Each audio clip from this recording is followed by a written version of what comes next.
Tim nasional Australia, yang dikenal sebagai Socceroos, menghadapi tantangan besar menjelang pertandingan kualifikasi Piala Dunia tahun 2026 melawan timnas Indonesia. 5 bek tengah utama mereka mengalami cedera, memaksa pelatih Toddy Popovic mencari alternatif untuk memperkuat lini pertahanan. Di sisi lain, Indonesia menyambut Jordi Cruyff sebagai penasihat teknik baru yang berkomitmen membangun masa depan sepak bola Indonesia bersama pelatih kepala Patrick Kluivert. Sementara itu, pemain naturalisasi Joey Pelupessy menunjukkan antusiasme tinggi untuk bergabung dengan timnas Indonesia. Krisis cedera di lini pertahanan Australia.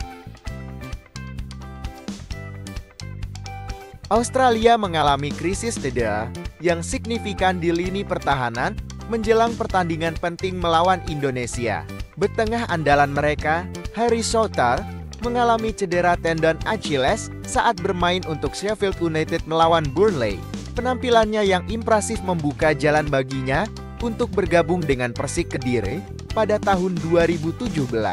Cedera ini diperkirakan akan membuatnya absen hingga akhir tahun 2025, memberikan pukulan berat bagi upaya Australia lolos ke Piala Dunia tahun 2026.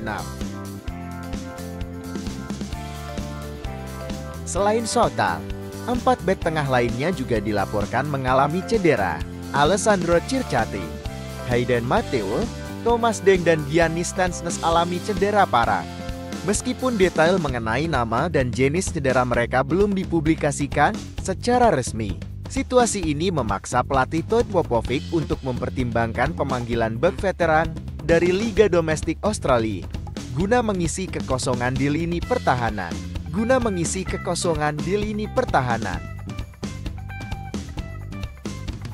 Jordi Cruyff resmi bergabung sebagai penasihat teknik. Pada sisi lain, Indonesia membuat langkah strategis dengan menunjuk Jordi Cruyff sebagai penasihat teknik untuk tim nasional.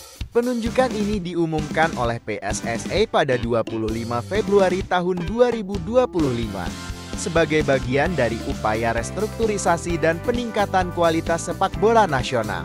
Jordi Cruyff, mantan direktur olahraga Barcelona dan putra legenda sepak bola Johan Cruyff, membawa pengalaman luas dalam manajemen dan pengembangan sepak bola. Ia berkomitmen untuk membangun era baru bagi timnas Indonesia dengan fokus pada pengembangan filosofi permainan, metodologi pelatihan, dan struktur teknis yang berkelanjutan. Dalam konferensi pers perkenalannya, Jordi menekankan pentingnya pendekatan jangka panjang untuk mencapai hasil yang signifikan. Ia menyatakan, ini bukan proses yang akan bisa diselesaikan dalam jangka pendek.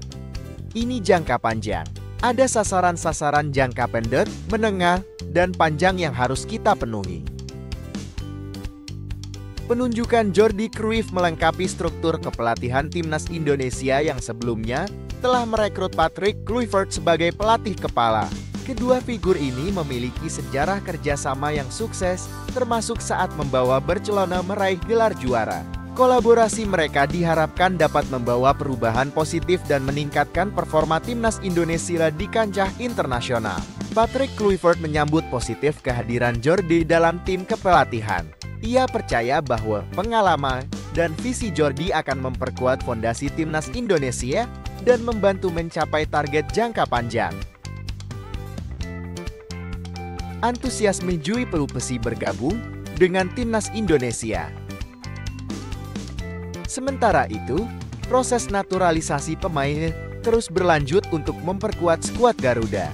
Salah satu pemain yang baru saja menyelesaikan proses naturalisasinya adalah Joey Pelupessy, gelandang bertahan yang memiliki pengalaman bermain di Liga Eropa. Joey mengungkapkan rasa bangganya bisa menjadi bagian dari timnas Indonesia dan tidak sabar untuk memberikan kontribusi nyata. Ia berharap pengalamannya bermain di level kompetitif Eropa dapat membantu timnas Indonesia mencapai prestasi yang lebih tinggi. Dengan berbagai perkembangan ini, pertandingan antara Indonesia dan Australia menjadi semakin menarik untuk disaksikan.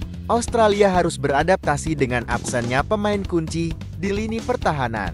Sementara Indonesia berada dalam semangat baru dengan kehadiran Jordi Cruyff dan Patrick Kluivert di tim kepelatihan, serta tambahan pemain naturalisasi seperti Jui Pelupisi. Kedua tim dipastikan akan mempersiapkan strategi terbaik untuk meraih kemenangan. Bagi Australia, menemukan pengganti yang tepat untuk mengisi kekosongan di lini belakang menjadi prioritas utama. Sementara itu, Indonesia fokus pada implementasi filosofi permainan baru yang diusung oleh tim kepelatihan, serta memaksimalkan potensi pemain yang ada. Pertandingan ini tidak hanya menjadi ajang perebutan poin penting dalam kualifikasi Piala Dunia tahun 2026, tetapi juga menjadi tolok ukur sejauh mana perubahan dan strategi baru yang diterapkan kedua tim dapat berjalan efektif.